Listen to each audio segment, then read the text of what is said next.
I am here. I am just busy.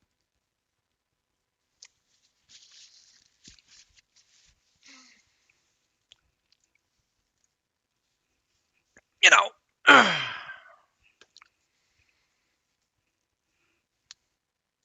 When I switch.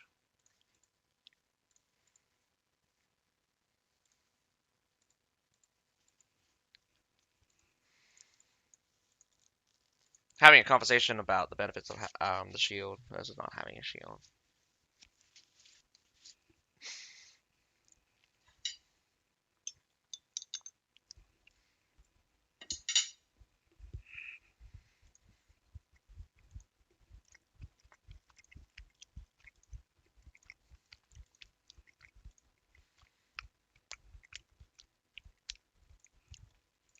We're kind of having a discussion of how balancing shields is very difficult.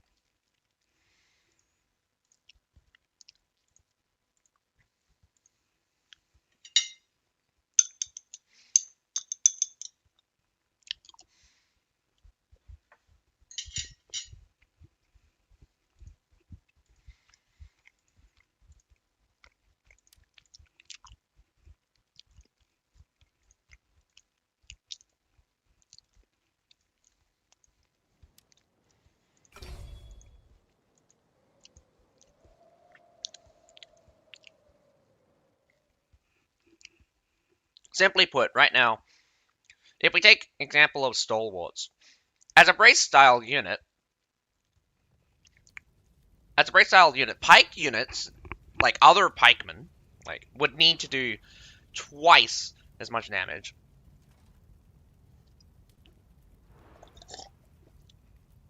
Than stalwarts to really be popular. And I mean that sincerely, like halberdiers, whew, man. Halberdiers only probably output maybe 70 or 80% more damage than loyal guards per model. Do remember that, like, I'm talking also about halberdier sergeants in this case. Do note that, like, there's only 24 of those guys. This stalwart individually not only dwarf each halberdier in terms of tankiness and like health. Yes, Commander. The amount of damage that they output is quite comparable. And that's really unfortunate for like other units that have to match up against the like loyal guards.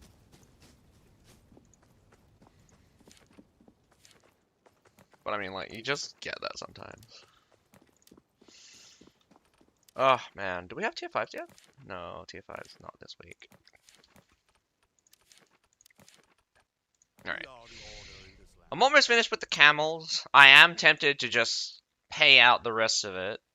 I'm seeing if I can get these two done, and then I'll pay out two of them in order to get the camels. This challenge I really want to swap because unless it's tier 5, I won't get that one in any short time.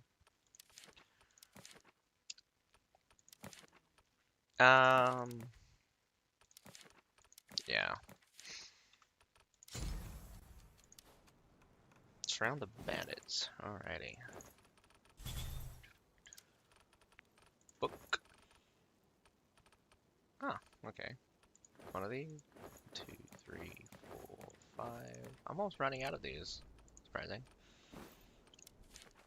And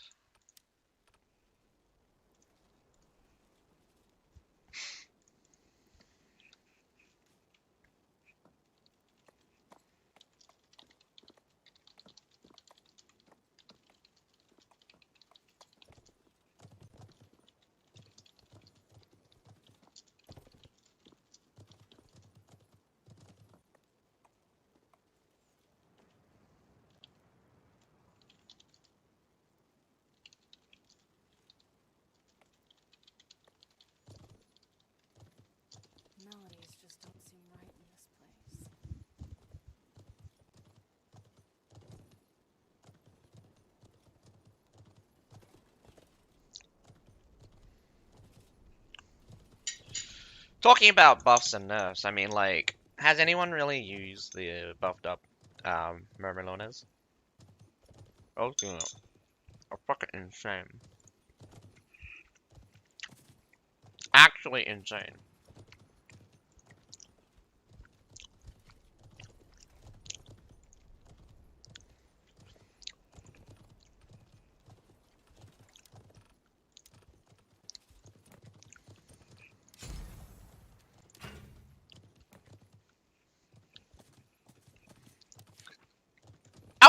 I'm gonna just put it straight to you. These guys are mad strong. Mad strong with that shield charge. But what's also disappointing is they deal so much damage that they're equal to, if not better, than Serix. And Serix can charge up to 3 times after charging. So it's just like, I think it's 3 times. I will test that afterwards.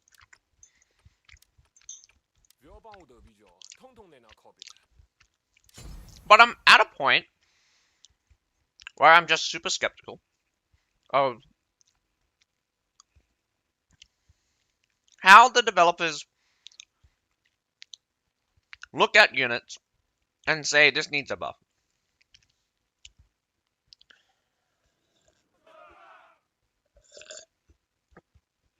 The failure here is they created a shield unit that became a charge type unit. And it's not a bad design, don't get me wrong. It's a lovely design. The problem here is that they overloaded it into the charge. Like, overloaded it into the charge. And the charge is way stronger. Like, way, way stronger. Also, is the... How's my thing going?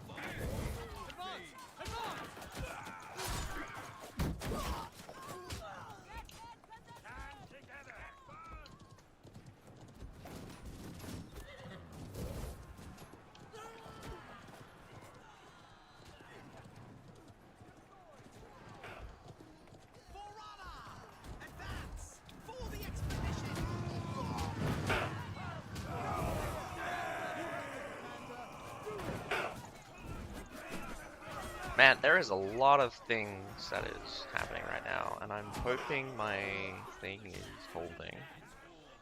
It's telling me it's holding, but I think my graphic card might be a little bit scuffy. Anyway.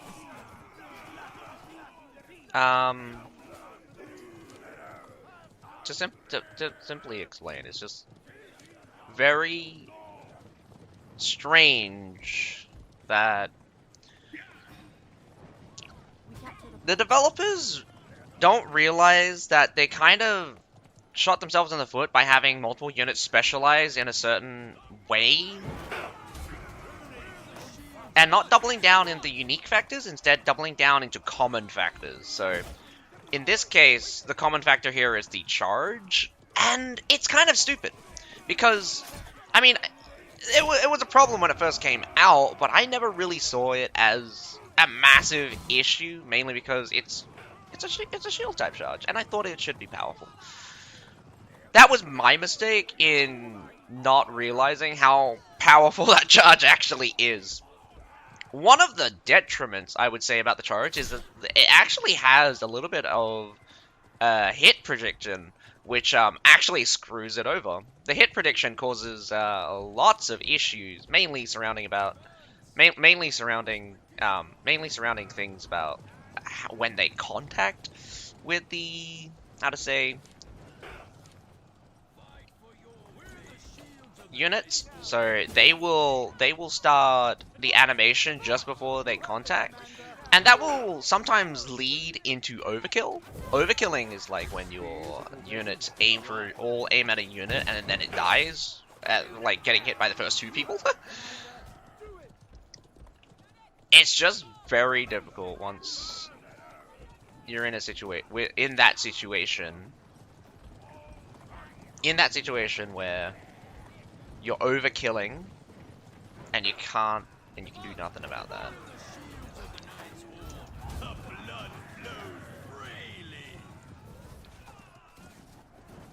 Oh man.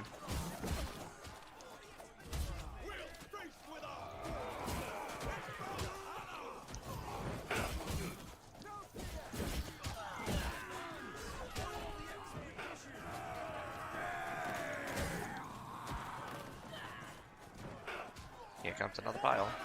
About to lose my cavalry here. Definitely gonna lose my cavalry.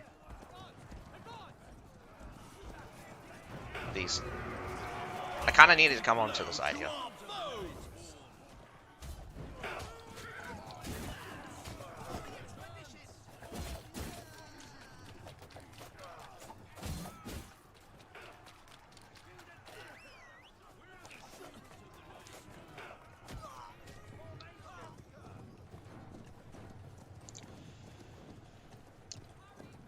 What's also very concerning is that the developers don't know how to limit themselves for some reason. Ah, I should have probably waited a few more seconds. Doesn't matter too much, I guess. They still got through. Obviously, they don't know how to limit themselves when it comes to things concerning about unit design and performance. Like, right now, I'll tell you straight up that Stalwart's overperforming as a shield unit, overperforming as a damage unit, and I mean overperforming, because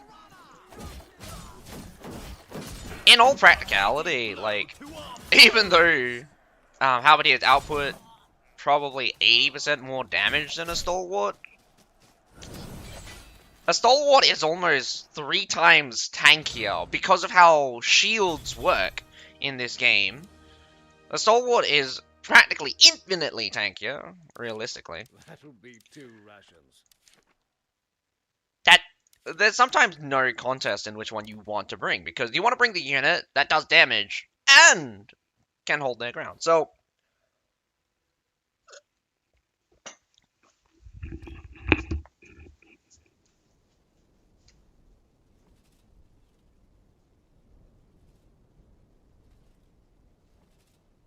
I miss my home.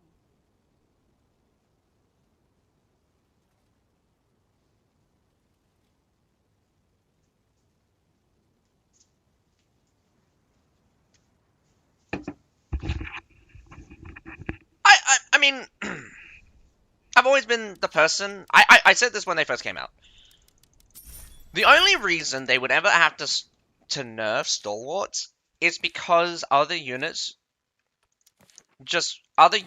frankly, could not match the pace could not match the current power creep due to mechanical issues or statistical issues. And this is something that I think Booming Tech really dropped the ball on when balancing around the Stalwarts. Because, let's be honest, man, their stats are kind of highest in the business, man. Like, I get it that you got a lot of stats in some of the the Palace Guard scenarios, or like the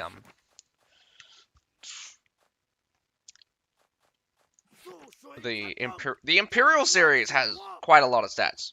But when you really get into some, like, just the stats things, and then you go into some of the passives, like the heavy armor passive, from what I remember, is supposed to be a 5% damage resistance.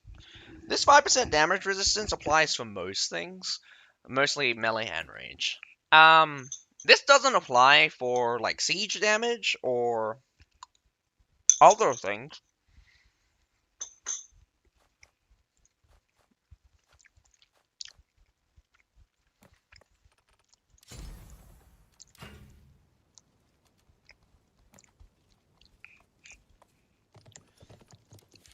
There's different types of, like, damage resistance, mostly melee and range Mostly when you just say damage resistance, it's melee and range damage resistance coupled together. Medals are a little bit different. They kind of have global damage resistance that allows them to tank damage from everything at a reduced rate. So that's kind of a difference you need to test to work out. And people keep telling they don't have 20% damage resistance. No, they do. They do. They honestly do. While in any of the animations, they have 20% global. Well, okay, though, I mean, like, 20% from the numbers from the brace thing.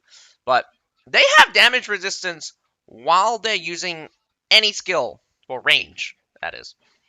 That's something that's inbuilt into medals, and that's something that many people probably don't understand, and probably don't even know. You can press medal order and charge straight towards ranged units, and they will do less damage. Though I don't know how much, or if it's actually through the stab animation, or just from the activation of the skill. So that could also be a difference. But I know it exists, because I read a lot, and if it doesn't exist, they've taken it out, because that's what they've written. I want this developer to sometimes realize that they're really shooting themselves in the foot with some of their designs. And, I mean, I love the concepts. I hate the implementation and how everything keeps screwing itself up. So, here's the thing. The Mermelones really struggled as kind of a charged unit, because without the charge, they basically do nothing. But that's around about 90% of units. 90% of Sword and Shield units kind of fall into that category. They charge, don't really do anything. They just kind of take damage. At this point, the differentiation between a lot of the units is other things, while Mermelones kind of wants to dominate in one area. And that's the charge, which I think is a little bit of a failure. A little bit of a failure from Booming Tech side of things. Honestly, I would nerf the charge back down. To only charging once, and give them a new ability, something similar to Advance, but the Advance is way stronger. Like, let's double down on like the block ignoring capabilities. And yes, they ignore block. I mean, I'm pretty sure it's pretty easy to see that they ignore block. But for those of you who don't know, the Mermelones charge not only ignores block, but also hits multiple. Although seemingly hits multiple. I haven't actually proven that they've hit multiple. I have just generally felt that they seem to hit multiple units with one charge. And maybe I've seen instances of that. It's just I haven't proven that in a test environment with some cleaner environment. Although experience does lend to credence of other things, doesn't mean it is multi-hit. I'd say it could be multi-hit that I'm feeling. Oh man, that's very unlucky. I think we both we're both screwed. There is so much range here, there is so many halberdiers as well, that we super screwed ourselves over here. And holy cow. Ow, ow, ow, ow, ow.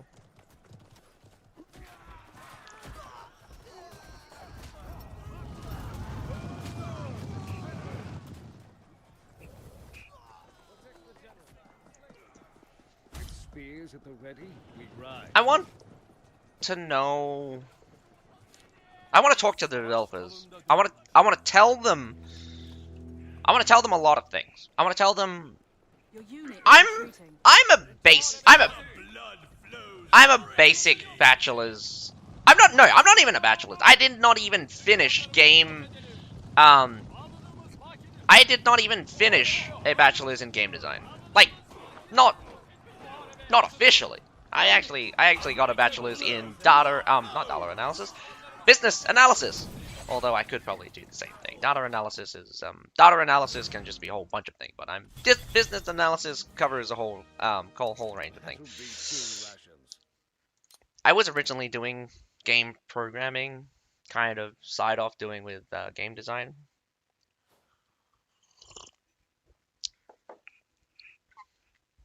So technically I should be a better programmer, but like my passion for programming is quite tiny.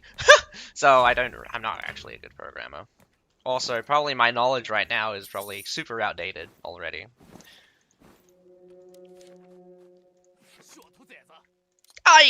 I just want to understand sometimes why the developer chooses to be so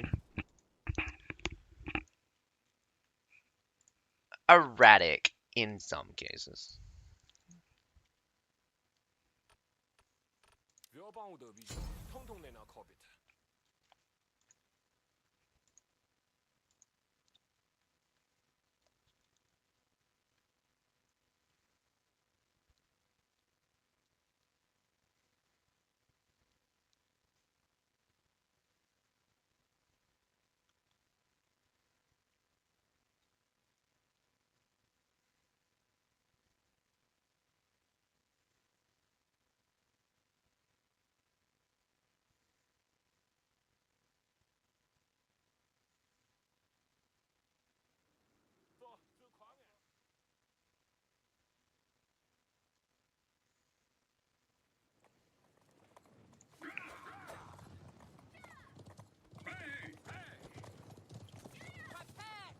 Veterans never die.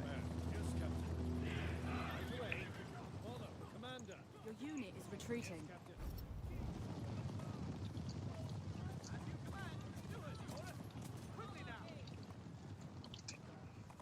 I keep telling people rock paper scissors doesn't work as a system. Doesn't work. It doesn't work. You don't want rock paper scissors game. You don't want rock paper scissors gameplay. Because what rock paper scissors show in practice lacks in nuance. Just you need to maybe it's just a little bit different in perspective as well. But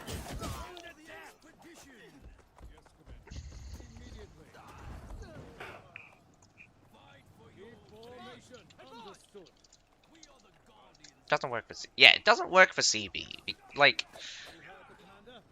CB needs to be more dynamic.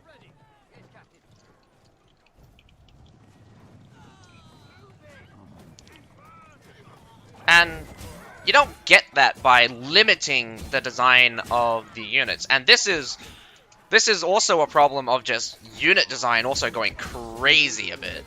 There are some unit designs where I'm very skeptical of why this unit is like this. Talking about like unit designs. Monks! A good example is monks. A unit design where I've always been confused at what it wants to be, or what it wants to be. I never understood why it needed to have such a low unit count. I've always just hated low unit count units. I wanted low, like, I like big unit counts. Big unit counts. Let them be huge. Let them be massive. Let them have 40 units. Like, literally. Let's make a unit that has 40 units. I want just baseline, just give me a unit that has 40. Give me a cavalry that has 40. Like, we have Chevaliers that you can get, like, 35, which is really cool. Like, don't get me wrong. I love the fact that you can get, like, 35 cavalry out on the field. Not that they're strong. They're fucking weak as. Courtiers, realistically, like, Courtiers will realistically die to, like, a breeze or any standard formation. I'm pretty sure, like, most of these ranged units will probably shoot them before they manage to actually finish their damn charge. Not to mention, I mean, like, they have, like, massive amounts of like rage resistance while charging and things. And yeah, all my horses are dying because you would be surprised that spear sergeants are actually really good against cavalry. When there's like a fuck ton of them, of course. When you multiply the number of units by like a shit ton, the amount of attrition just gets too much, and that's just how it is. Doesn't really change the fact that like realistically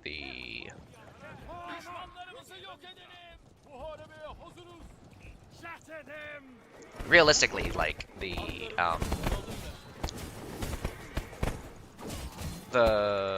armature lancers are pretty OP, like very OP. And look at that! Look how much that struggle to kill even just this unit. I want my Spahis to be buffed as well. I want my Spahis to be buffed. Pretty low health, even though they double down on some of the tankiness. You have to have fun using them.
I miss my home.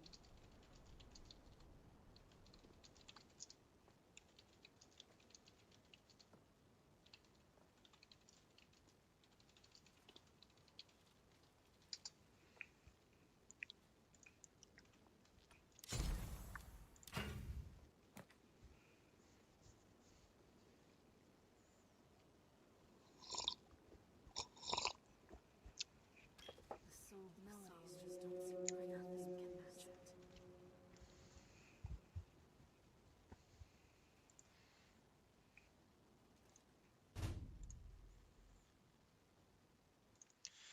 When you're unable to bring, so we're talking, chatting with Alan here and talking about how I say a rock paper scissors system is the worst kind of system you can have for a game.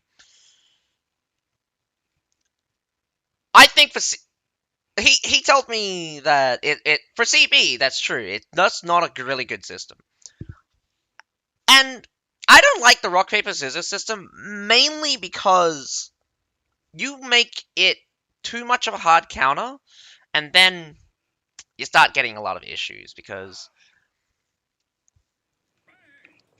honestly, games have to be a bit dynamic. There is nuance in a lot of things, but when the counters become like I said this before. You want a hard counter? Make a pike unit that kills cavalry instantly and is impervious to cavalry damage. That is what we're going with, right? So you kill cavalry instantly on the moment they touch them, and they're impervious to cavalry damage. That is the only time you're gonna get that's a perfect counter. Do you want something like that? No, of course not. You don't want a unit just to be impervious to a different type of unit just because. Even shield units that are extraordinarily effective against range is not completely resistant to them. They still will get fucked over by range. You play badly. And that's a dynamic inbuilt to the block system, of course, but imagine if you just made a unit that was just like, I'm 100% damage resistant to range. Yeah, no, that's not fun. Not even Fenris are 100% damage resistance to range. You kind of have to remember that. You have to remember that. Like, you put a unit with massive amounts of damage resistance, sure, it works out, but you have to give the benefit of the doubt for a lot of other things as well. Fenris also has a great dynamic at being one of the highest damaged, highest DPS unit in the game. Coupling that with Berserkers per model, I mean, coupling that with Berserkers, the Machietis, and I just feel like I want those kinds of units to shine. But even just the standard units are really suffering because they want to make all of these units special some way. But you can't. You can't make everything special. Because if everything's special, nothing's special. So you need standard units to kind of to standardize things. So you need a bunch of units that are just stock standard. They have the basic of the basic, something that a lot of units have in common with it. Are they better than other units in those things? No. And this comes into my argument with how swords and shields and pikes kind of work out. Realistically, like the dynamic of infantry has always a little been more nuanced than it has been with cavalry. I mean, melee cavalry just fucking terrible. Like, let's be honest, Keshigs are awful, god awful. No one brings Keshigs versus the Northernlands cavalry. I mean, like, technically Northernlands cavalry is a special, and Keshigs are a melee. But why would you bring one or the other? You don't. You don't. That's the point.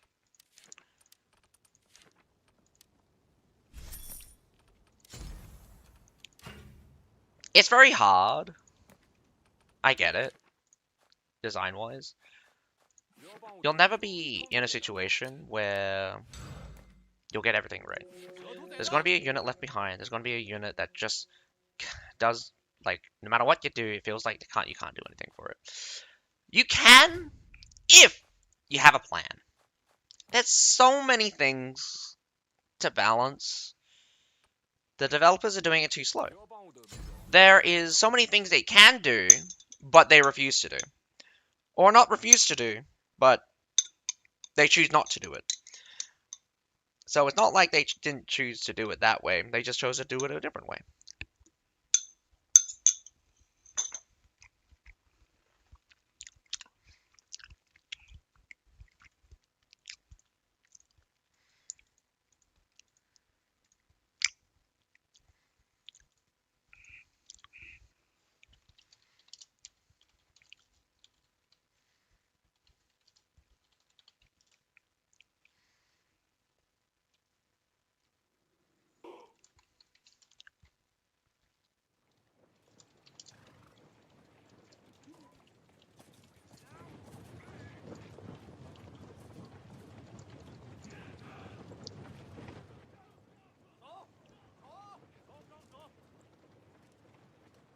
If you spent leadership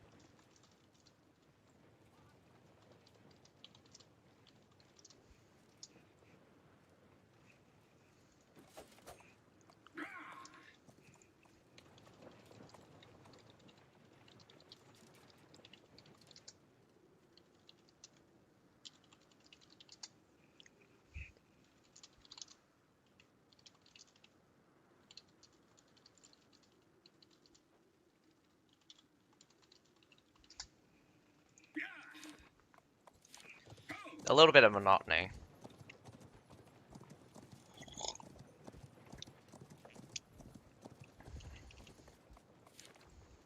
That'll be 2 rations.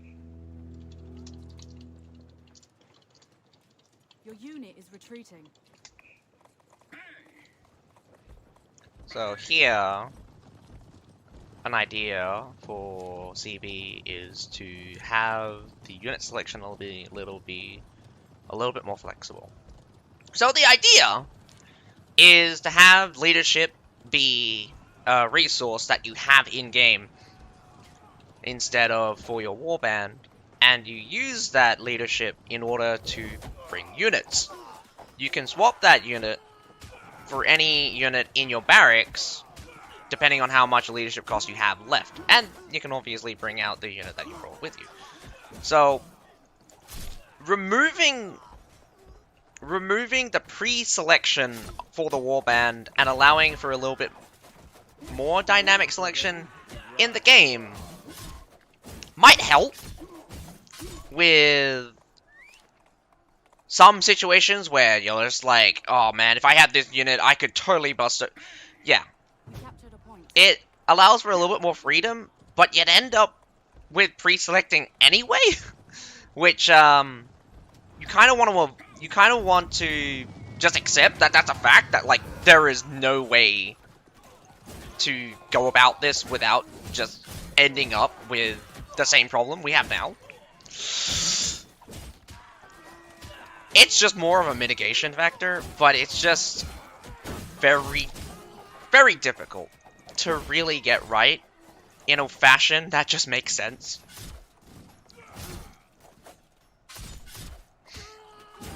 I mean, it would be really cool to have... Oh my goodness. It would be really cool to have kind of like a game mode where the more units... Well, I mean, that would also be terrible.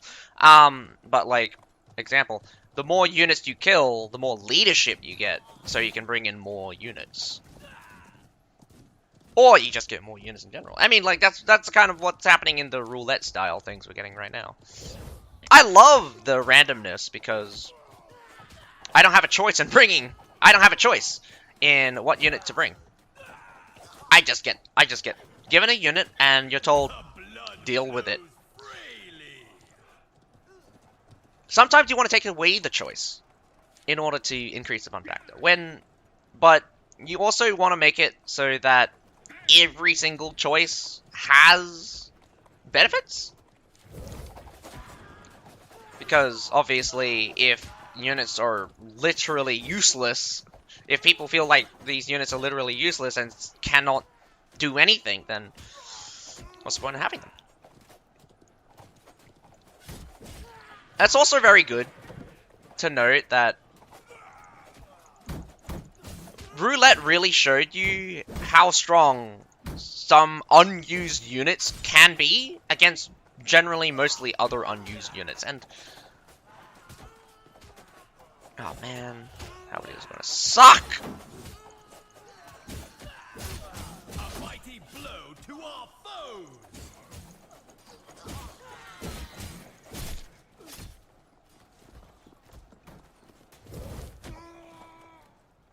Why are they taking so long to kill something? I swear to God.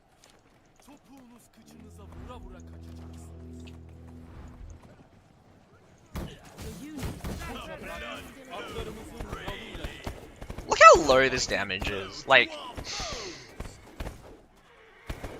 these guys can only hit up to 3 with 1 hit. I don't even feel like it's 3 with 1 hit. I feel like it's 1.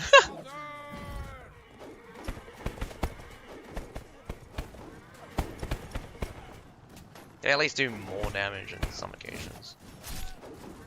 And look how easily they just get blown up. Like,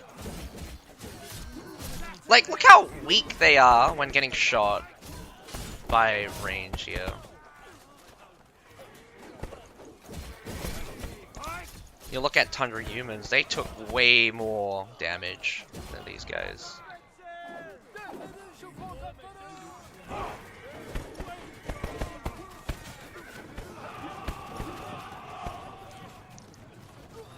You you're so slow. I've killed 300 units. Man, if we don't finish this, it might be a nightmare.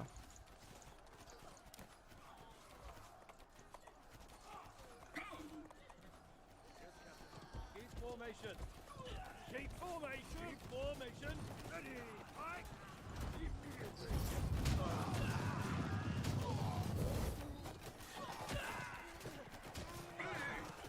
Yeah, I lost another one.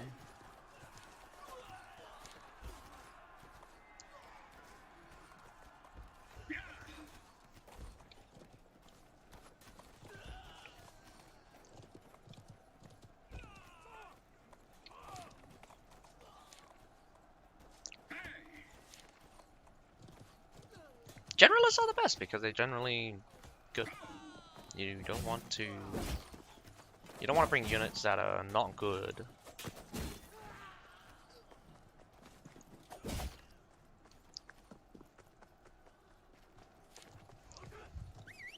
You want to have units that have reliable performance. Why would you bring units that don't have reliable performance? Is my question.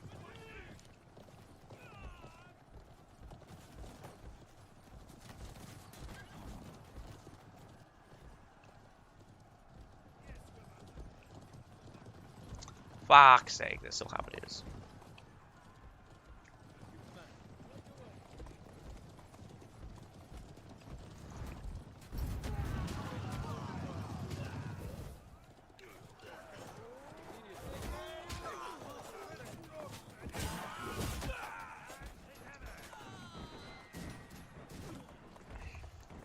God damn it, again with the muskets.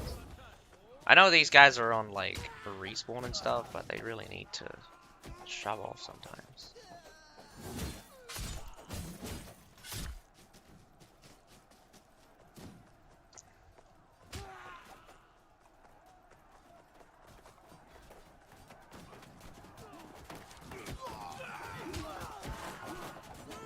You know, I don't want to be stuck here forever, but I can't progress if everyone's just sitting on their hands.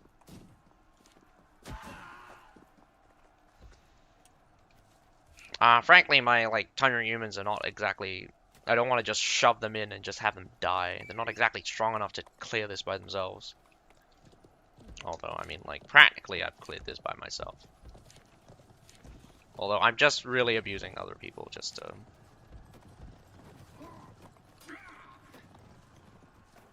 I need other people to push.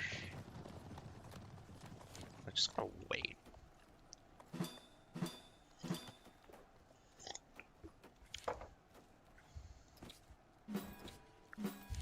Attack that one, not that one. Oh my goodness, I'm not charging in there.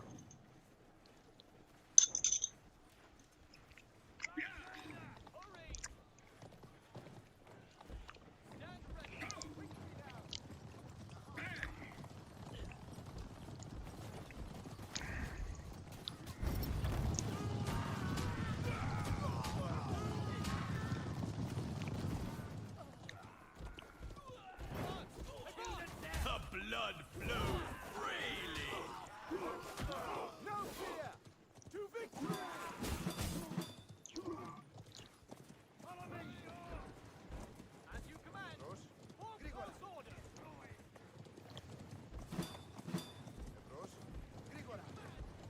Nope, this is going to be absolute hell. I'm gonna sit back for a bit.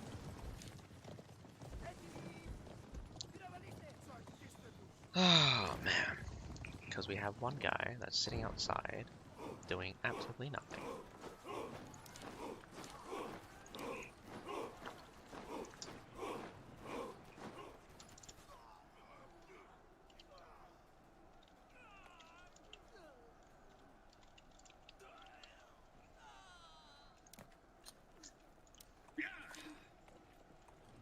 I mean, the short sword just keeps jumping in ahead, thinking he can tank everything. He can't! Obviously, everything's fucking here.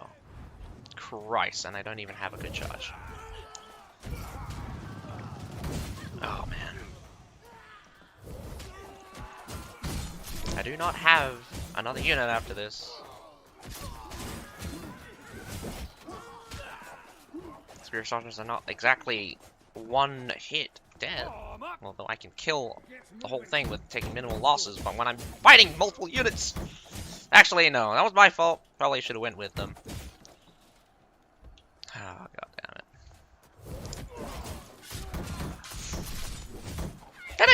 They don't exactly do a lot of damage. I'm a light armor. I should literally be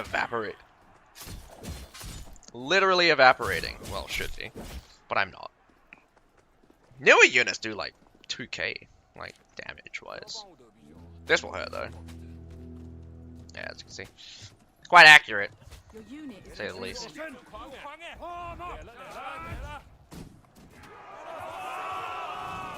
blood flows freely. A mighty blow to our foes. Get into position. I've got half a mind to just fail this, but I'm too lazy to fail this. So I'm just going to be slow and actually win, hopefully. Get into position. Units. Oh man. Shields up and charge. Please stop dragging in more units. I cannot deal with this many units. Form up. Get into position. Units. Assemble.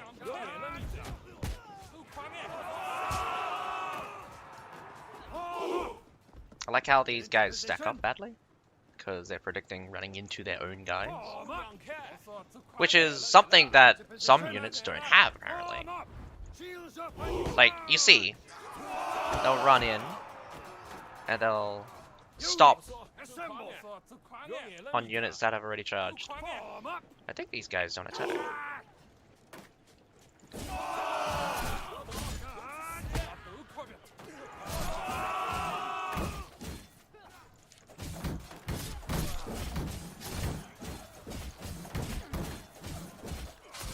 I think I can ignore these guys, actually.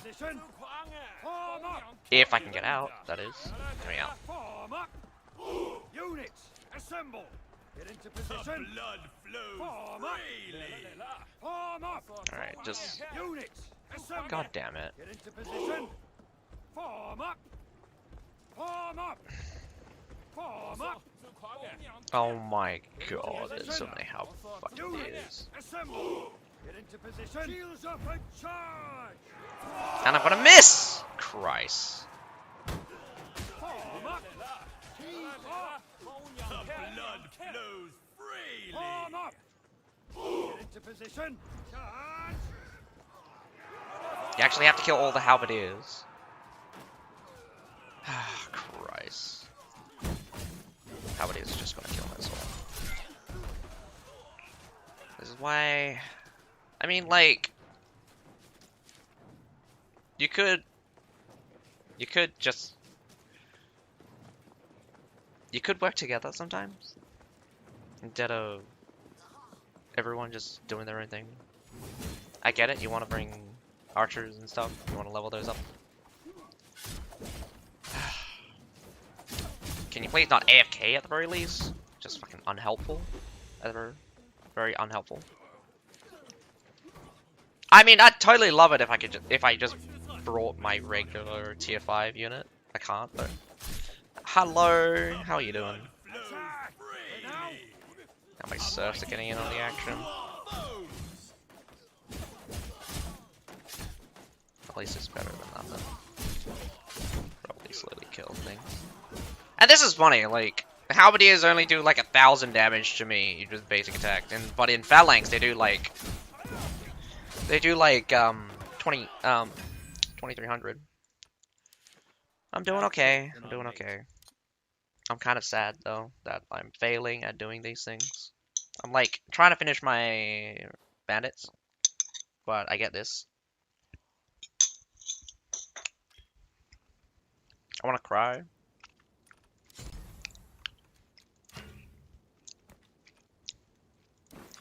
But let me finish. And then you can AFK in bandits all you want.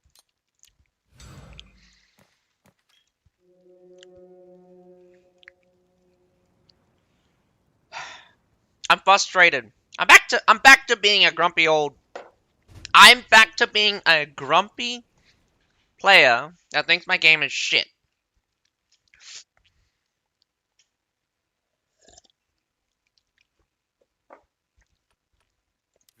And I tell you, I don't like being a grumpy player that thinks the game is crap, because I want this game to be really, really cool. I want this game to be amazing. First of all, Shield Maidens needs to get nerfed. Not because they're too strong, but because people are playing them like shit.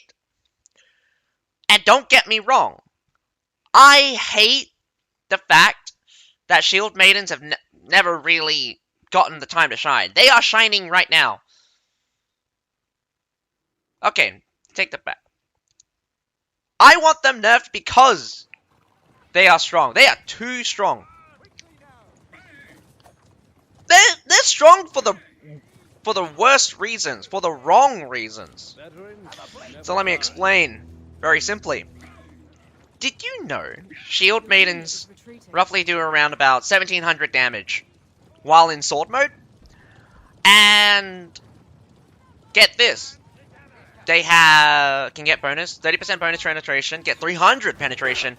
So in retrospect, they have almost 2000 penetration while in sword mode. They can get that much. Not that it's practical to get, but they can get it. It's not exactly hard either. You just hit with shield for a little bit, hit with spear mode for a little bit, then hit them with the old switcheroo and scare the living bejesus out of everyone as they slap you into oblivion. Now, what's the real kicker? Oh man, real kicker? While in Cover Commander, they get so much more block break. A lot of block break, in fact. Maybe 2 or 3 times more block break in Cover Commander than their normal attack. And that's in free mode, which is, frankly, quite absurd. Quite absurd. I don't like... Oh my goodness. I would not like to be here.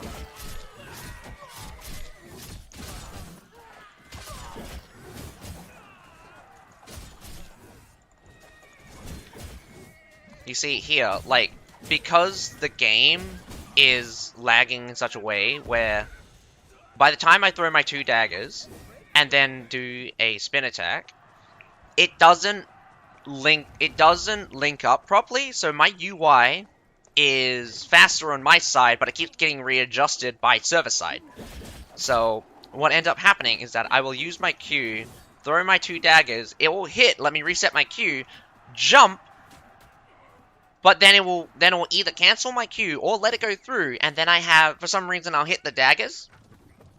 Then it will give me the dagger resets, and then I'll only need to throw 1 set of daggers, and then I get offset really weirdly, so that I have my cooldown up. I'd be able to use it, but I won't be able to use it at the same time. So it's just very confusing.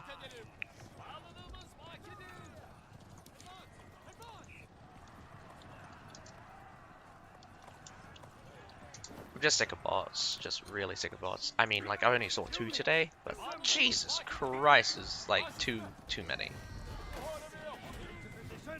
2 is too many. Oh man, look how much damage just from fucking incendiary archers my guys are taking. When Tundra humans have just like a health pool that's 20% larger than yours. And I mean 20% larger. Like, that's no joke. It is 20% larger.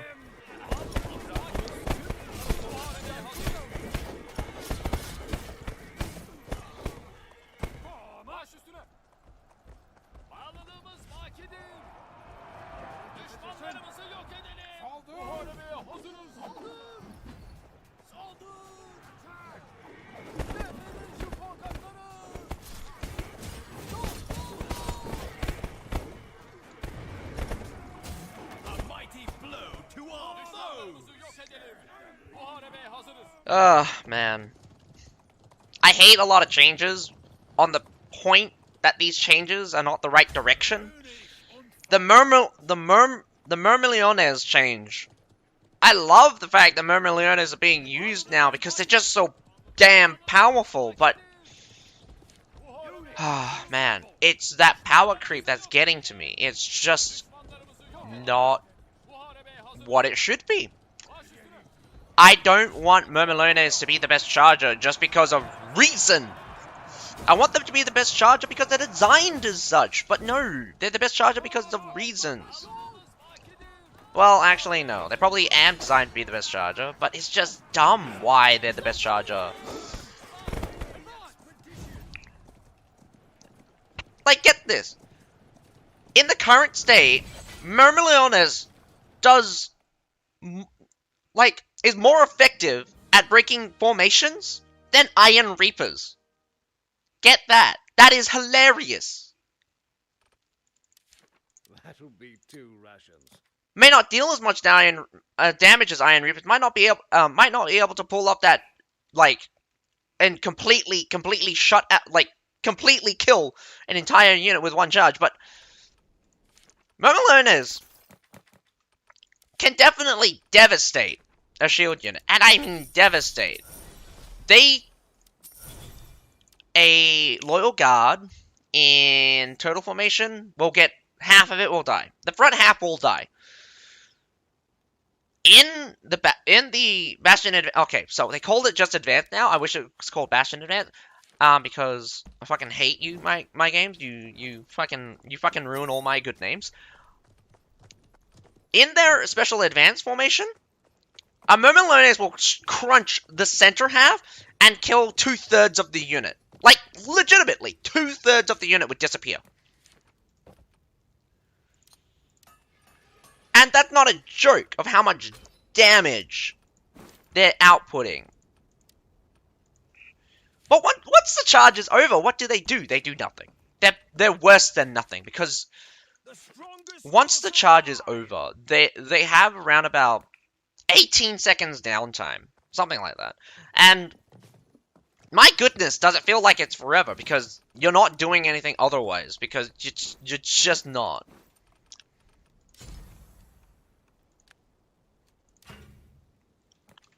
There's no point in having these guys do anything else besides just charge and run away. They're not very good as a shield wall, as they should be. Again, a shield unit should be good as a shield wall. Imperial Spear Guard, the fact that they rely on cover commander so much is dumb to me. Actually dumb to me.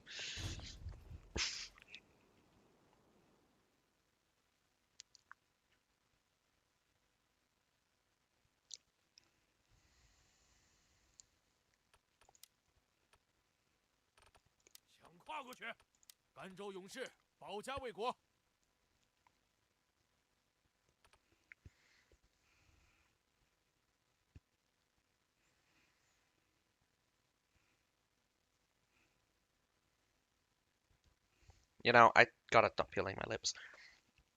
That's why I get this cut on my lip, because I peeled it off.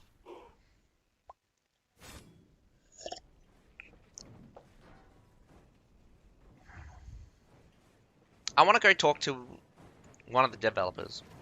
I want to tell them that everything they're doing for the units, it's awful. Absolutely awful. You're doing things that is going to create more problems for you in the future.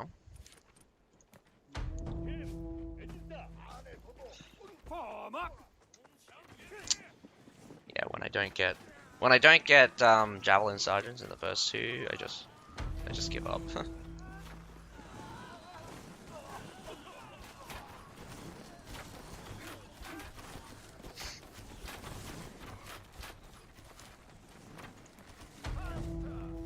Oh, there's javelin sergeants.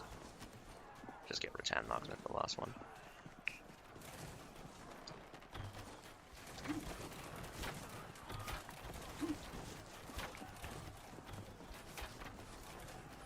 Hope they can reach from here.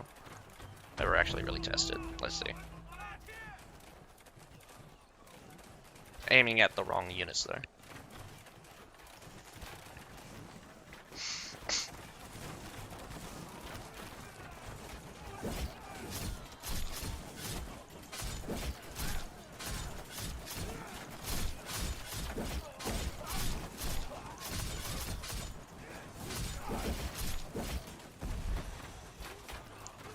This is one of the things that I also want kind of addressed, is chain stun locking.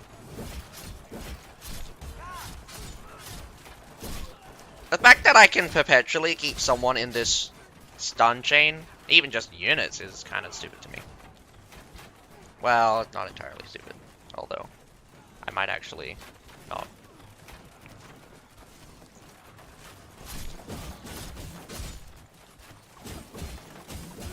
I'm not careful. Here comes the actual units, although that's the last of the friend row, so that's fine. The blood flows freely.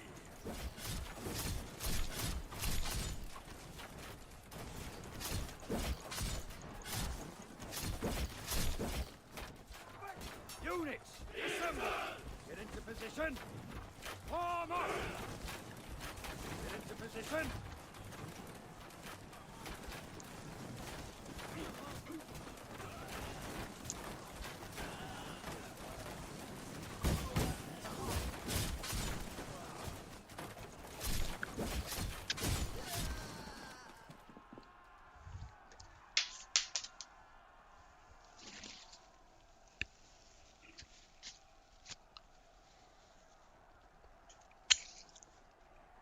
I want to tell the developers that they're getting so many things wrong. That you're creating more problems for your games than solutions. I might be a little bit pretentious, thinking that I know better. But let's also be honest here. The developers have a vision which is not fun. Just frankly, just creating less fun. The blood flows freely. Like, why is that? Why are they creating? The blood Why are they making it less fun? How do you know? How do I know they're making it less fun? Because it's just bad design. You design it. You want to design it to be as dynamic as possible. You want it to be as nuanced as possible, but you also want to make sure that it feels great to play. And OP things are OP. They're fresh, they're new. When you really play with it up like a billion times, you start recognizing issues with the design. First blood.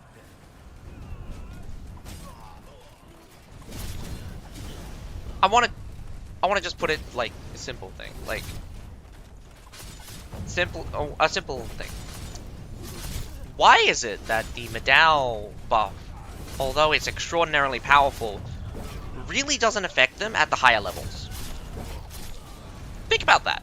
Why doesn't the buff affect the Medals at the higher levels rather than at the lower levels? Because Medals are actually almost... Also, how frustrating it is to fight against Berserkers. Why are they so frustrating to fight against? But for some reason at the higher levels, they almost non-existent. They're so frustrating to fight against because when you have essentially no tools to actually beat a Berserker, like I'm telling you legitimately, there is plenty of units that cannot do shit to Berserkers. Through no fault of their own, they can't stall the Berserkers, they can't deal damage to Berserkers, and all they're doing is literally just waiting to die. Although, in this case, Berserkers are not as powerful because they don't have access to their stupid ass heal. Well, they actually do have a heal, but not the heal, not the passive heal that is basically nothing at this point.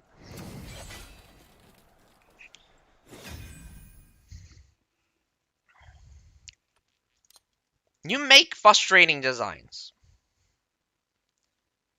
Why do you make frustrating designs?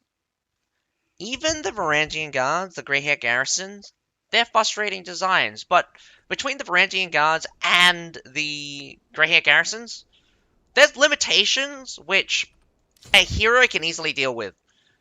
Not so much for Berserkers, but easily dealt with by Varangian Guards and easily dealt with, easily to deal with. Did I already do my 2? I feel like I didn't do 2. Easily dealt with for Greyhair Garrison, but not with Berserkers. It's just frustrating that there is good design and then they use bad design. I get it that Berserkers came before Greyhair Garrisons, came before Varangian Guards, but the fact that Berserkers is still in their current state is absurd to me. It really is. Because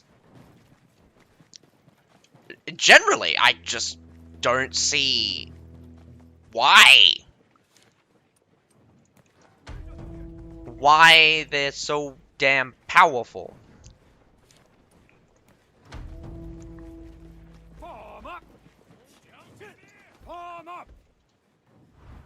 Okay, no, let me explain.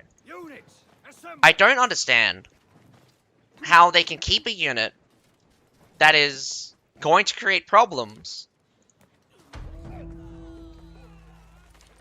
in its state, even though it's not being used. You know it's a problem child, but you refuse to deal with it unless it's an actual problem. But the way they deal with problems are very stupid to me. And I mean that most sincerely. Like, it is very stupid how they deal with problems. They only deal with units that have extraordinarily high play rates or extraordinarily low play rates. Whatever. But it's just no good. It's no good.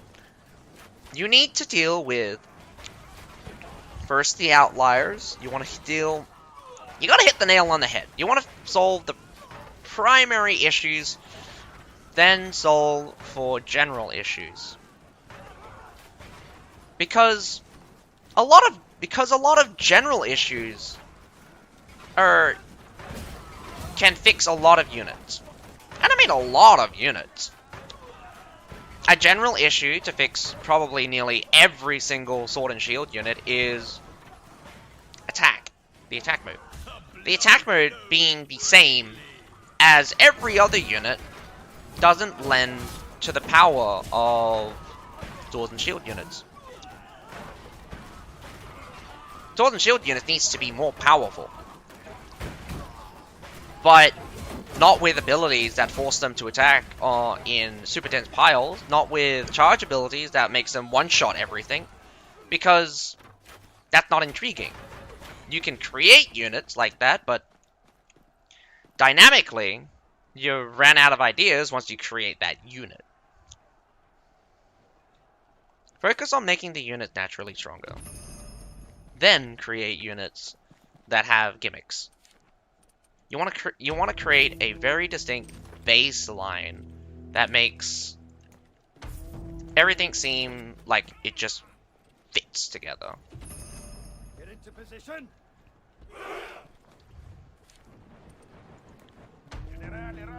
When they don't fit together,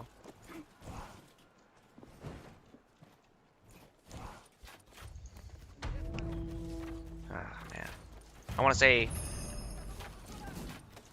if they don't fit together, then you'll end up with issues where one unit starts dwarfing the others, and it just creates a very very one-dimensional battlefield. You want units to be dynamic. You want units to serve purpose as well. You can't have the best charger unit that's also a shield unit. Because what's the point of having a shield unit that doesn't block damage, but you still have the best charger unit as a shield unit? But that just... There's no dynamic there. It's literally just a charge unit, and that's what I hate about a lot of Lance Cavalry. Monastic Knights are not... It's not practically just a charge unit. They're still super tanky. They have... Right? But no one uses it for those things because every Lance Cavalry will still get blown up to smithereens when they run into a pipeline. Monastic Knights were never in a scenario where they're just like, I will trade with these pikes. I will break into this line. Because even though they're super tanky cavalry, they still die as the same as every other cavalry. And that's what I hate about the bleed effect, which makes that a thing.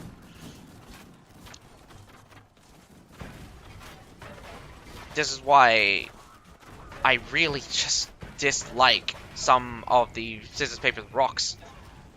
Why make it so that cavalry cannot beat pikes, ever? There will be situations where pikes will not be able to deal with cavalry, but you need to account for that. You cannot just simply eliminate that problem, because you're just going to create a unit that defeats pikes anyway. That's because power creep is power creep. So account for the fact that there will be a unit that beats pikes anyway, and then account for the fact that this unit needs to be just generally less effective against a lot of other things. The design of things, I might sound crazy right now, I'm just rambling, but it's just... I want people to recognize that don't make things black and white.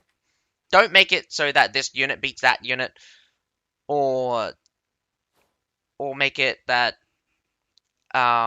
units have weakness, so they're balanced. No, Berserkers aren't balanced because they can be killed. They're balanced because they're difficult to kill. Not that they can't be killed, sorry. So, I might have repeated myself, but let me get through this. Varangian guards were never really an issue of too much damage or too much tankiness. In fact, even though they're very tanky, like 60% damage resistance, they're one of the tankiest per unit in the game. With a shield, by the way.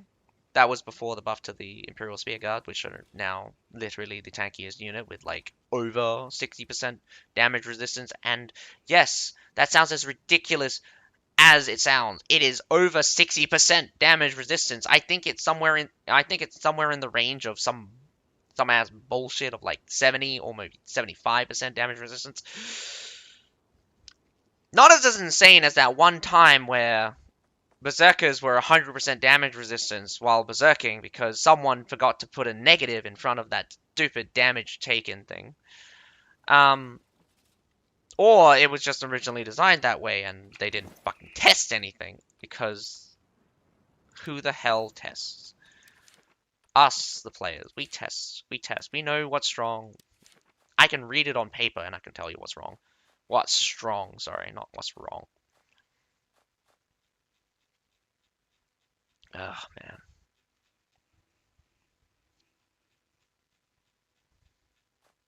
I have so many units. So many of them are just left sitting here because they're just not good enough. There's no purpose to them.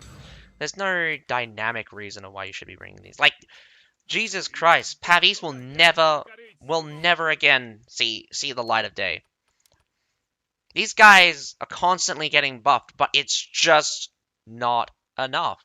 These guys can hit up to 3 units, by the way. 3 units. These guys only hit 1 unit. They output more damage than... Pavis technically outputs more damage than Tertials. But why would you bring a Pavis? You wouldn't. That's the thing. You would always bring a Tertial. They're faster. They have more health. They're tankier. They're tankier than your Pavis. Their Pavis have a damn shield as well. there's a lot of things that makes it very difficult to use Pavies. And why should you use tertials? You should just use tertials because they're just better. Better at dealing range damage. Even though Pavies holistically actually output more damage now than tertials. If they hit 3 guys, that is. But fire rate, accuracy, that's like whatever. These guys shoot faster than Pavies. These tertials shoot faster and basically have very high accuracy. And these guys have almost 100, like Pavies have almost 100% accuracy at range, in fact. But their drop-off is way harsher. They only do about 600 damage. They only do about 600 damage at like at max range. These guys do like half damage by the time they reach max range, and that's like 60 meters. Pavies start doing like quarter damage by max range. There's so many things and nuances that just makes other units just worse. And there's no differentiation between them because so many things are so similar. Both the fire rates are extraordinarily high, their accuracies are extraordinarily high, their damage is favored in one side, and the unique factor from the Pavies doesn't come into play unless the density of the enemy is really dense. So what, you can hit more than one unit if that fucking thing cancels itself out after such and such. You know, the extra bolt, once it hits the first target, only travels an extra 2 or 3 meters. 2 or 3 meters! That means 3 guys have to be stacked ass to ass. Well, no, like front to ass in order for a Pavies to hit all 3 of them.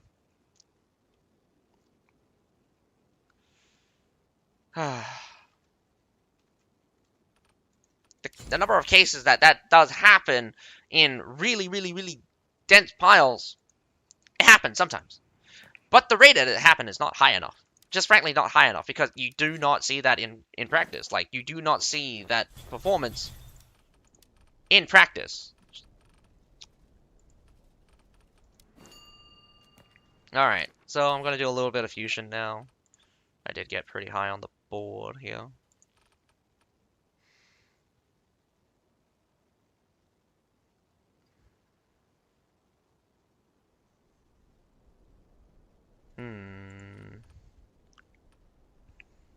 How do I want to do this? How do I want to do this?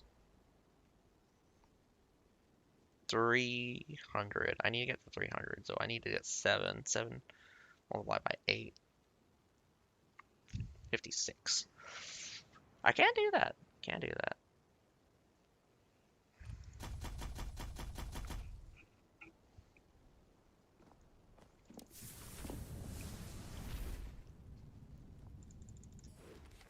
Alright, good start, good start.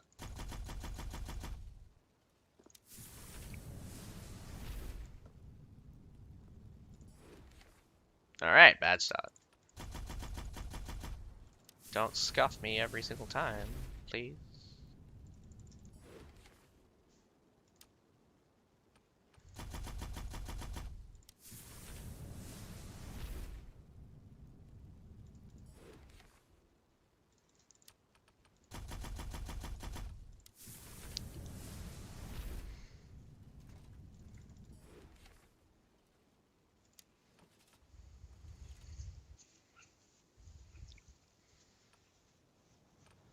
Two more.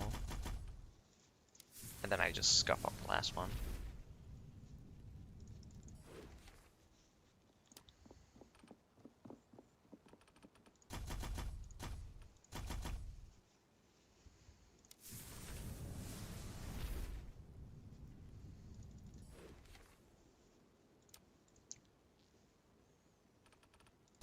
One of these guys. Or can I just do 16? I can! That's really cool. Let's go. Use my tier 5. What did I get? Double shot. Excellent. Excellent. Oh, man. I'm talking about heavies and I get that, and it's just like, woo! That's so powerful! Oh, man. Can I get a tier 4? If I get a tier 3, that's a miss. Tier 4? Alright, and I get cavalry. Yeah, I get that a lot, actually.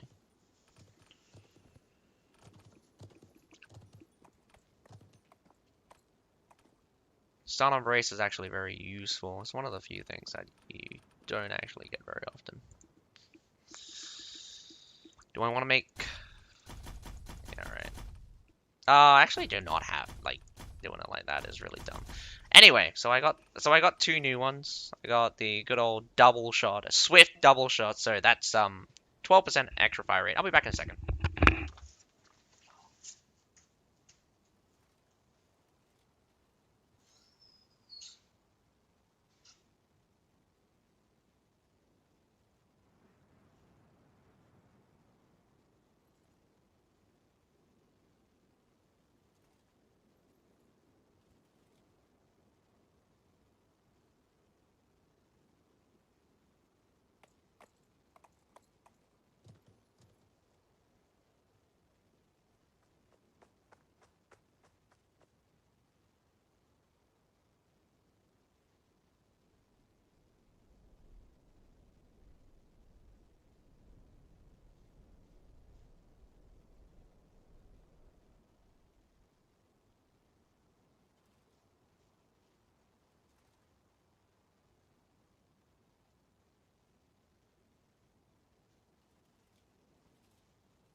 Oh. Ah, man. You know, sometimes I just feel like there's a lot of bias for... I mean, RC units get 3. Our range, fire rate. Dude, poleaxe, weapon of dance, and million chances OP. Yeah. Because if you don't remember, the poleaxe weapon dance is unblockable. So it's an unblockable. It's an unblockable knockback. It is very strong. It stops a lot of things. And cool. I think it's good that they have that it's like that. Ah, lol. Yeah.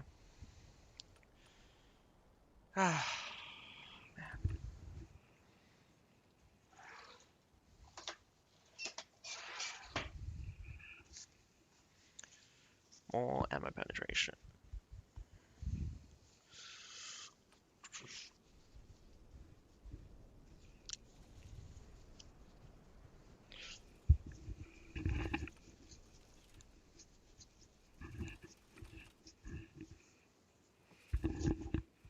Yeah. Just bad timing. Just bad timing. I have it once every half an hour.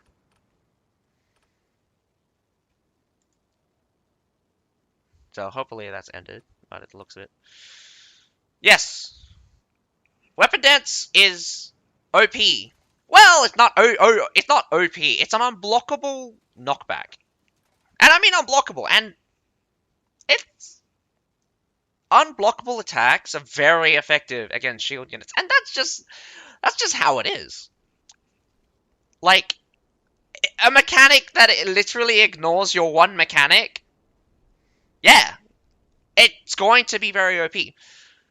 The Memeleonis charge, I knew it was OP.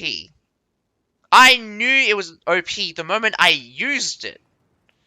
Because, yeah, very good for opening formations. Because they're stunned for the knockback. They're not in brace formations. You can, if you hit that as something's charging into them, that's going to annihilate the units that are stunned. I used to do that with regular Weapon Dance. Even before Weapon Dance was, how to say, given a straight up knockback, you didn't realize that Weapon Dance used to knock units forward.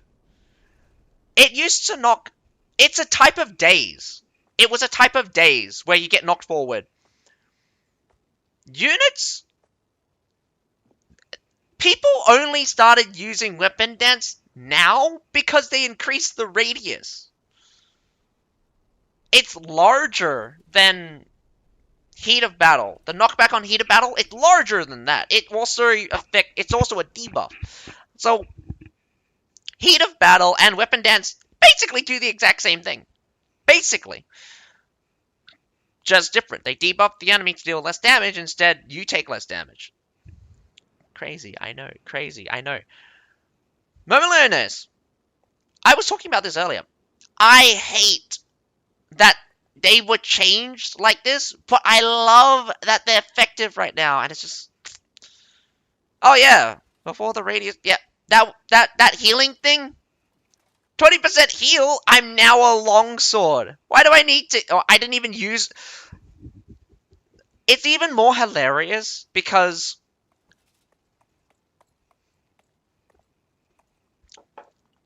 It's even more hilarious, because... You could, and this is really stupid, you could Weapon Dance, when you had the healing room, you could Weapon Dance, heal, and then when the passive runs out, you will naturally heal to that 20% level. So, the funny thing is, I would get hit by people, and people would say I was hacking because they didn't see my health bar go down. I had more than 100% health. That was the reason they didn't see my health bar go down.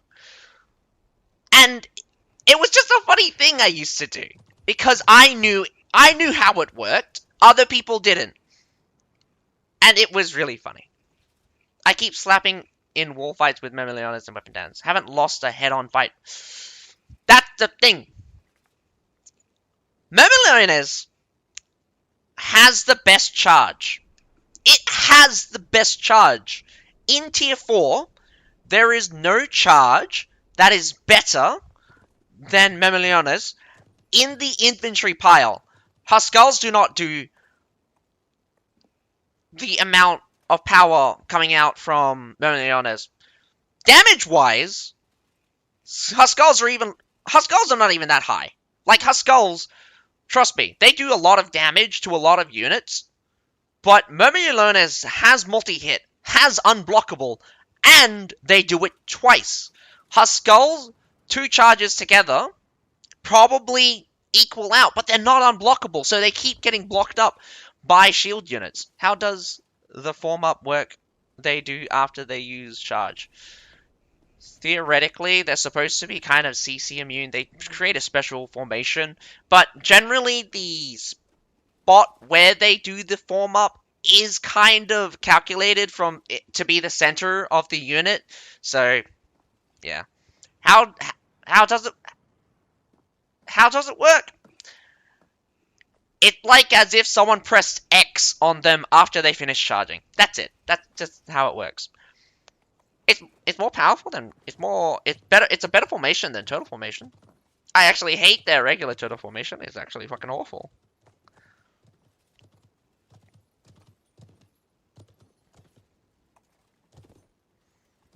Nah, overcharged with the indicator.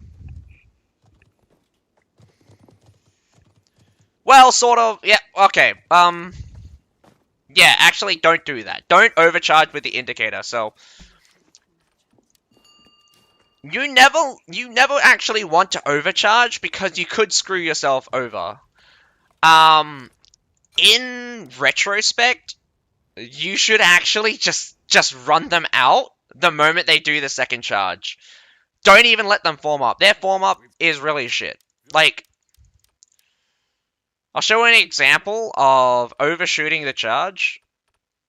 I'll show you an example of overshooting the charge and just screwing yourself over. And, like, I'll show you something really funny with Seregs, even though Seregs are worse. Arena time.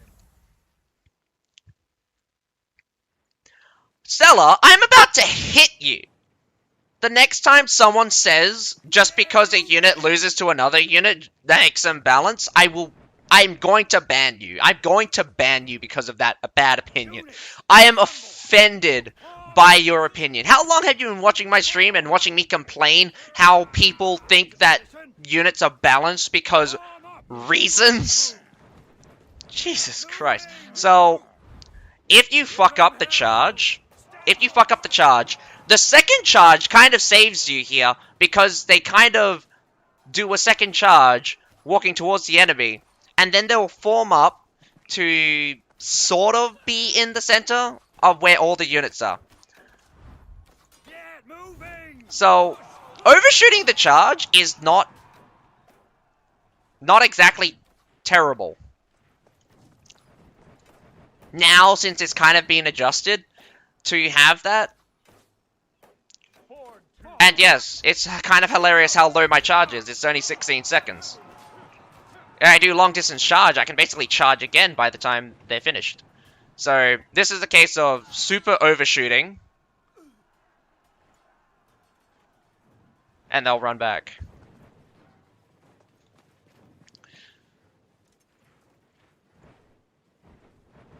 So yeah, you can screw yourself over. But they generally have a very good... They generally don't do terribly now with the whole form up because it try to sticks to the center. It's better than it was before because of the little adjustment. I don't understand why they chose a turtle formation like this. They should have just gone straight in for the circle. Like, a special circle formation where they don't raise their shields up above their head and just have it all down. That would be way better formation. Way better formation. And that would look way nicer. Huh? Circle trash? Circle is the best formation. Okay. I'm saying that, like, if you were to charge and then form up, why would you charge and form up in turtle formation? That just looks dumb to me. Like, look at this. They'll form up on turtle formation. Look, that looks so stupid when they form up like that in turtle formation. Although, I mean, the front section here is double width and no, they don't. Regular turtle formation has a weakness in the back. That special formation has guys protecting all around. But why not just make it a circle formation then? Or make it a perfect square?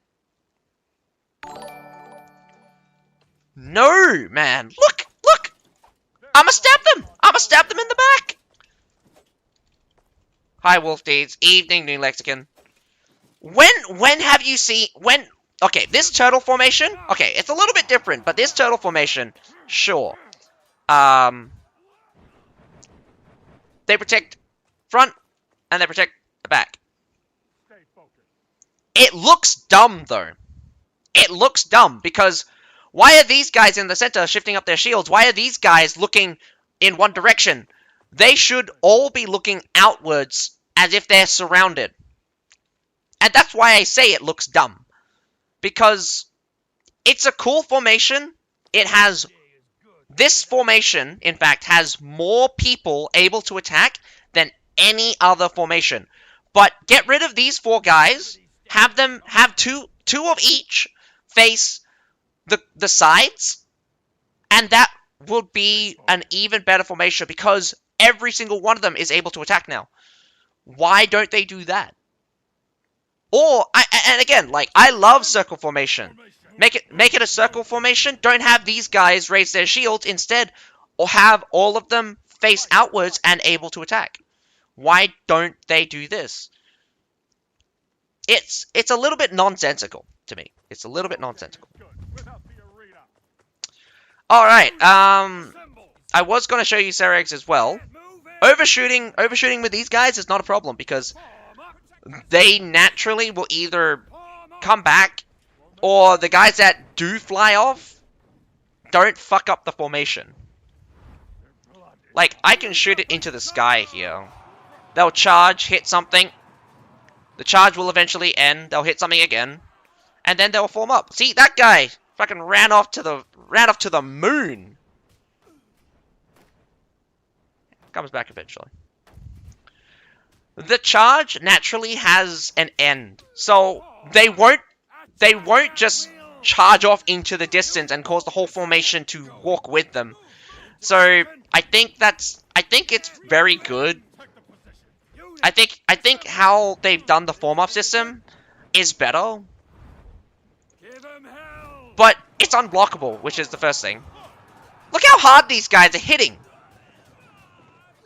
These guys hit for 2.5. That was 4K a couple times. This unit skill is on cooldown.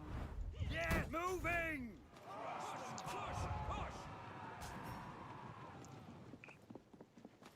Alright. That's unblockable, by the way. And I'm pretty sure they hit multiple. I'm pretty sure that they hit multiple units. I love my Cerex. I want my Cerex to be good. But frankly, they're not that good. People don't use them. Look! Look! My damage is about the same. I don't hit multiple units. Like, this entire unit's not destroyed yet.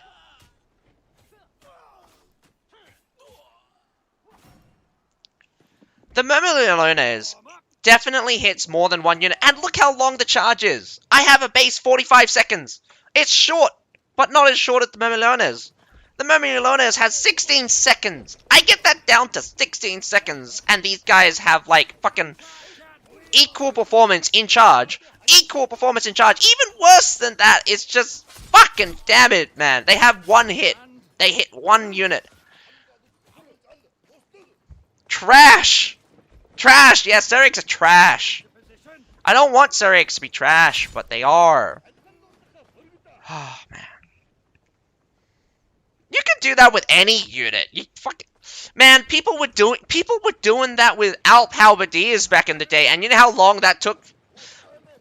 Charging heroes is nothing new. Lock them down, charge them with anything. They'll die. I mean, I've been killed by a Condottieri charge. I've been killed by a fucking surf charge. Someone locked me down and I got hit by an entire surf unit. Yeah, look how trash this is. Oh, cool. Follow-up charge. Yay.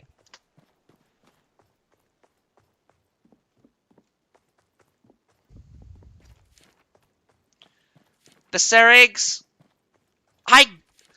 I said they needed just a small buff to the charge to get them back into the, like, on the playing field. They do the exact same thing as Myrmillones, but Myrmillones hit more than one unit at the very least. I'm almost 100% sure. It's unblockable. Seregs are basically unblockable. It's... oh, man. Of course! It doubles their damage output. How powerful is +1? When you only hit one unit, that's 100% damage increase. If you hit 2 units, and add another one, you only increase your damage by 50%. 50%. From going from 1 to 2 is 100%. From 2 to 3, it's only 50%. And then 3 to 4, 3 to 4 is only 25%. Yeah, it's this doctrine here.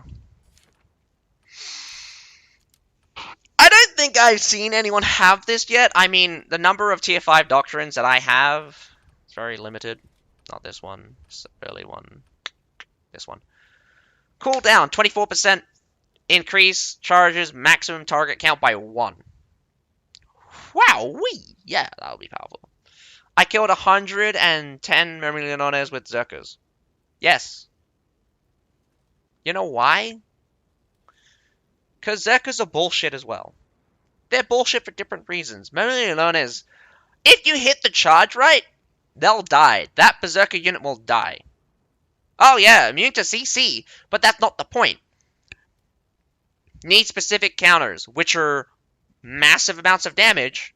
Myrmillones can actually kill Berserkers, but you need to hit the charge. I've struggled with Berserkers with Myrmillones if I don't have my charge. But if I have my charge, I killed it.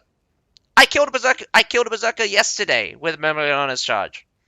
You can kill Berserkers if you have enough damage, but that's it. Yeah, they didn't charge me because I spammed Weapon Dance.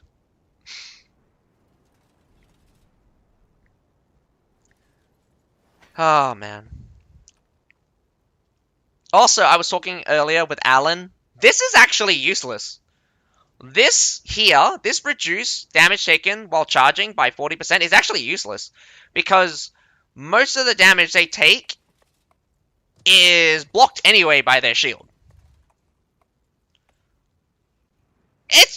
Yeah, no, this is useless. That 40% damage resistance doesn't come into play unless they're being attacked from the sides or from behind.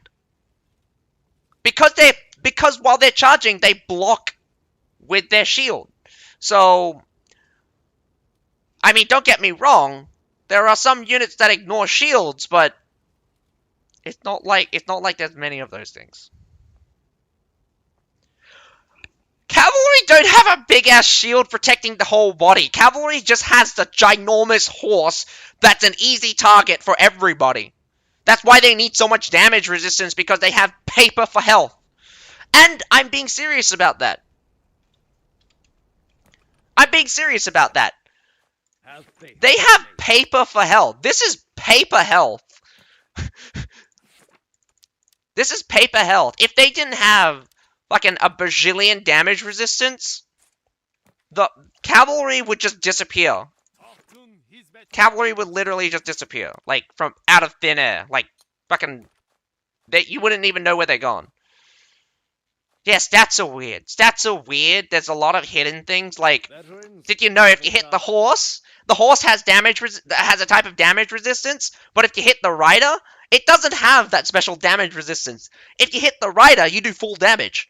But that only comes into play when you're doing range. Most melee units will just hit the horse. You don't know that because it's just mind-boggling. So yeah, when you play bow, don't hit the ass of the horse. Hit the back of the rider. You hit the back of the rider, you'll do more damage. I play bow hero. You play longbow. You play longbow. Don't hit the ass of the horse. Ass of the horse is very easy to hit. But hit the back of the rider, you'll do more damage. And that's how I found out. Because I played bow for a while. You play useless class. Yeah, I play useless classes all the time. all the time. Oh man, fucking useless, useless, useless, useless. I think it's actually really good. Okay, so these set of changes, yeah, sounds like CB game design to me. Yeah, they don't explain it either, so they will never tell you these things. So you have to figure it out for yourself. Anyway, back to the chain dot and scimitar changes. So it reads that the changes for prey trap, which is motherfucker, this one here, it's going to be changed so that it's a concussion now instead of basically a choke. It wasn't even a choke since you didn't even come up with a choke sign. It just kind of like, look here. It's really funny because even in the playback, even in the video here, it shows a concussion, but it's not a concussion, which is hilarious.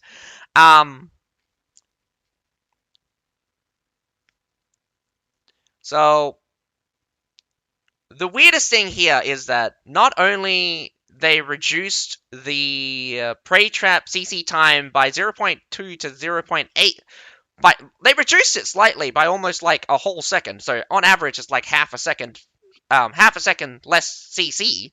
But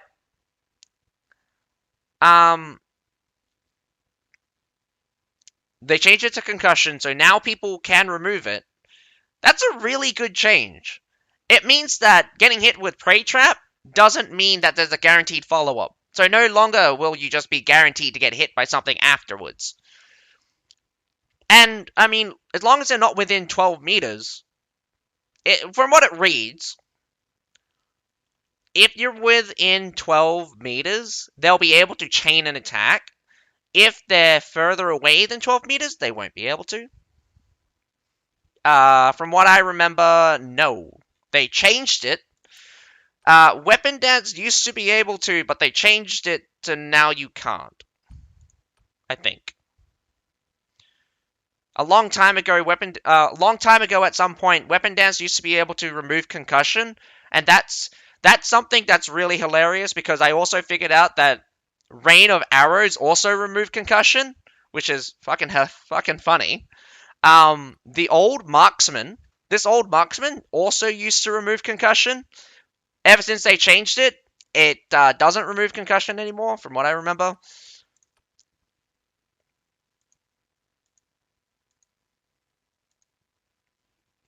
It might do. It's been a while since I've actually played Weapon Dance. If it still removes concussion, that's great, since you don't actually have a concussion remover on... Yeah, you don't have a concussion remover on Poleaxe, which kind of sucks. I didn't say that.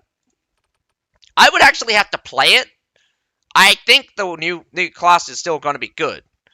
Even with some changes, I'm going to have to see how the Scorpion Snare pans out, because this is very important, because what it reads is that Scorpion Snare's targeting works identical to other similar crowd control skills and doesn't work on mounted heroes. Doesn't work on mounted hero doesn't mean that it doesn't prioritize heroes, because you have to remember, like, I've been abusing Scorpion Snare to focus heroes inside units.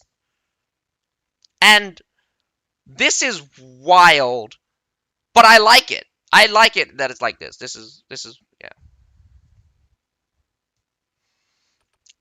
What's my career? What's my career with this new weapon? 1.6 average hero kills, 65. I have 67 battles with it, average of 20 odd hero kills, 108 total hero killed. So, that average of 8.8, that's pretty high. That's pretty high. The fact that I have a higher than the fact that I have a higher than 1.0, the fuck? Did I win? Unknown error. Unknown error. 1 battle, 1 victory, 100%. Oh no. 61% win rate. Yikes, that's wild. That's wild. Um, yeah, that's wild. 91% win rate currently. That's pretty insanity. That's pretty much insane. June Blast cooldown. That's the last one of the changes. I mean, they shortened the choke duration. So I think the choke duration no longer has this end part. You see, you're able to move, he's on the ground still, and that counts as a choke, so he can't get up. So I don't think you can. I don't think the chain attack is guaranteed anymore. I think you can actually get knocked out of it. So I'm gonna have to test that in game, see how different it is. But the power of the new weapon comes in its flexibility, able to it like how Pike is designed, able to go in and out with massive flexibility, but Chain Dart is designed to go in and then escape. So you're still able to put in a lot of pressure, and then yeah, the rune that was definitely coming. I mean, this this rune here has already been nerfed at like this was hot fixed. So the fact that has been hot fixed, so this is already in the game.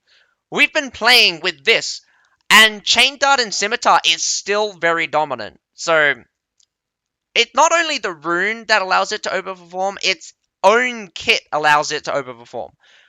And that's something that people also need to know. My longsword? What was my career on my longsword?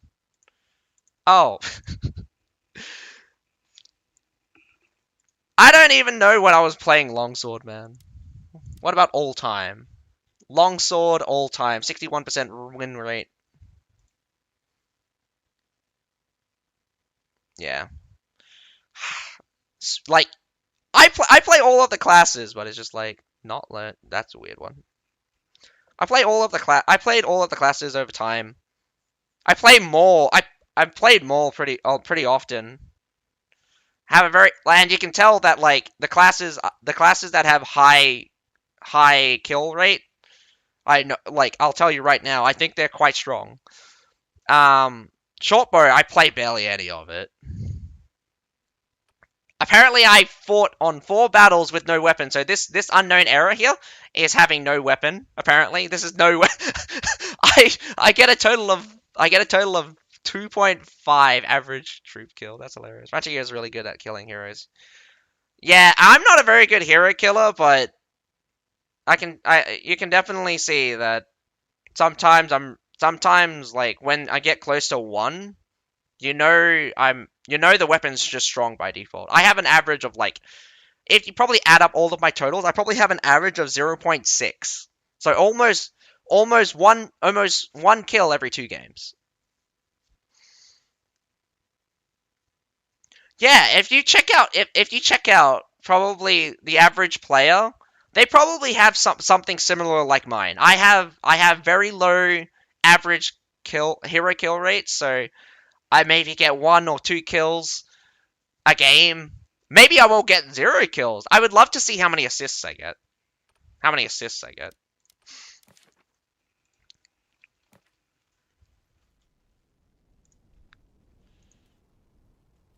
Oh yeah, definitely below average. Where's how do I check ranking? There's a board somewhere. I need to check ranking. I can't remember how to do it. Add time, yeah. Once every half an hour, so sorry about that. Achievements? No, overview.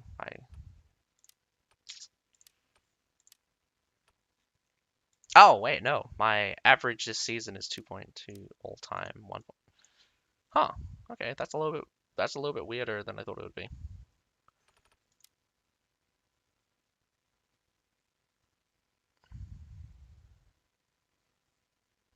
Travel. I haven't traveled everywhere. Field of Glory. Everything but DB, Maul, Spear, and the new weapon. Yeah. I mean, if I was to tell you to play which weapon to play, I'd definitely play those weapons.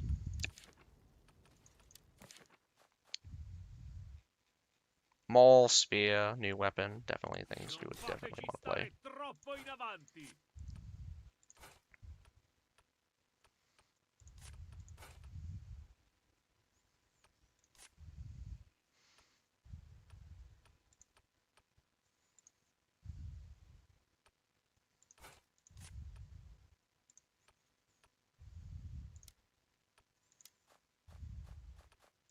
I tempi sono cambiati, So wait, carissimo. I have these three. So this is how to get the most jacked out heavies possible. So I need to drop either piercing shot or piercing quiver to get leadership doctrine on it.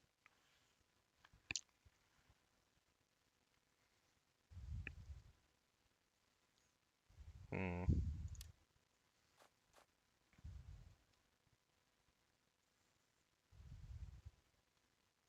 It's so strong that the 2Ps to my so good. Yeah, weapon dance is pretty strong. Pretty OP, in my opinion, as well.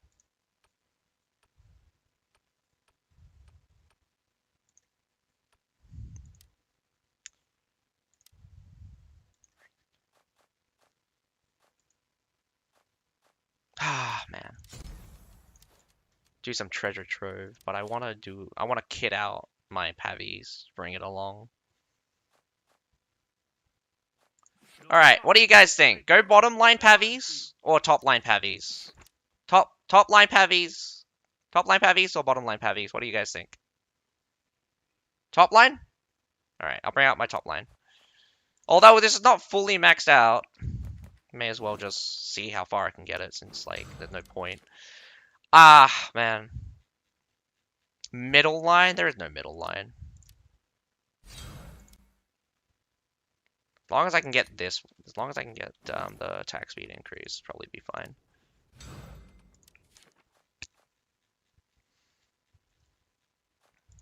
I tempi sono cambiati, carissimo. Where's my... Oh, it's at the front, isn't it? Huh? They're still OP! Nothing changed! You lost! For fuck's sake, man. If you're complaining about pavies losing... How much was it? Fucking... 10% damage resistance while... 10% damage resistance while whatnot? Jesus Christ, man. It's not like Shield Maidens fucking die at a drop of a hat.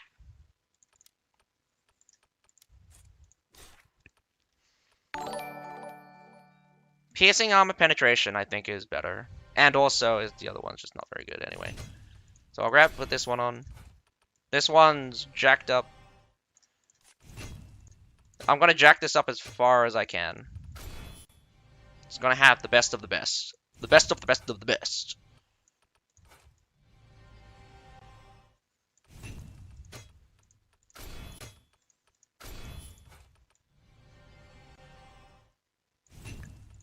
Because Shield Maidens are more flexible than VGs. I use VGs still, that's just me. How much are these? 73. You're kidding me. Pavies are more expensive? Pavies are more expensive than Shenji? When the fuck was this? How expensive are these guys? 325. That makes Shenji.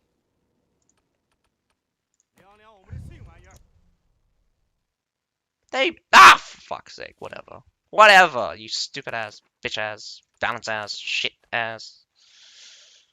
Yeah, of course, the grenade's so powerful. Why wouldn't they be? My question, why wouldn't they be?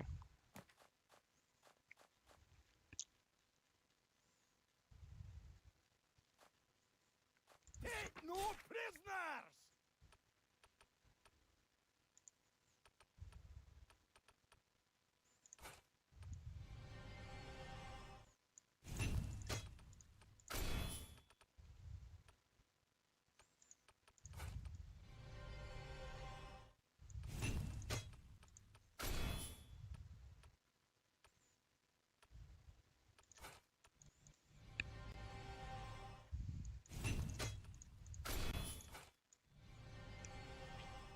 This 100 extra damage is just straight up 100 damage, which is really strong.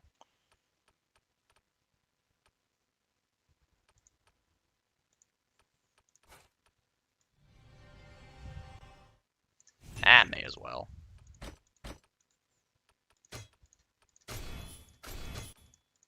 Alright. Maybe I can bring a surf unit as well. Do some treasure troves, see if I win. Gosh, I wish I had all those doctrines. I used to have more until I started just belting it into the new system. This is trash. This is trash. Everything that's not tier 5, I'm just like, I want to get rid of. I just want tier 5s because tier 5s are so strong. It's just like, god damn it! And I mean, like, I used to have way... I used to have way more, like, greens and grays, but I just wasted it all. Isn't it bad because doesn't proc on F... No. That's a lie. Whoever told you that it doesn't work on the F2 formation is telling you a lie. It does. F2 formation is a brace type, and holy shit. It's a brace!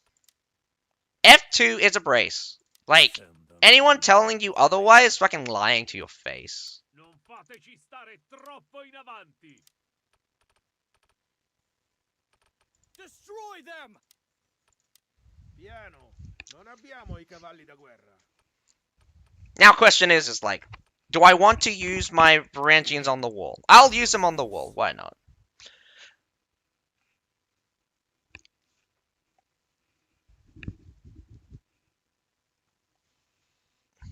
Oh yeah, go test it. It'll be real quick. You'll see that it's just straight up 100 damage. It used to be stronger when it used to proc literally every tick. Because, you know, the brace damage... Well, how brace used to work is that they used to do tick damage. Phalanx formation never had normal attacks. So now it's just full-on normal attacks. You no longer have the tick damage. And the 100 extra damage while bracing actually worked for both the tick damage and the normal stab attacks. So it's a massive increase.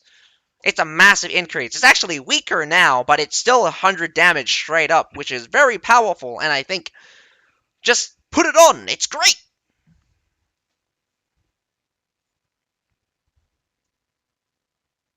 Try so fight a poleaxe? What do you mean? You want me to play poleaxe? I could change to poleaxe. I think my heavy armor has more leadership anyway. I think my light armor is very underdeveloped, mainly because I don't play it very much.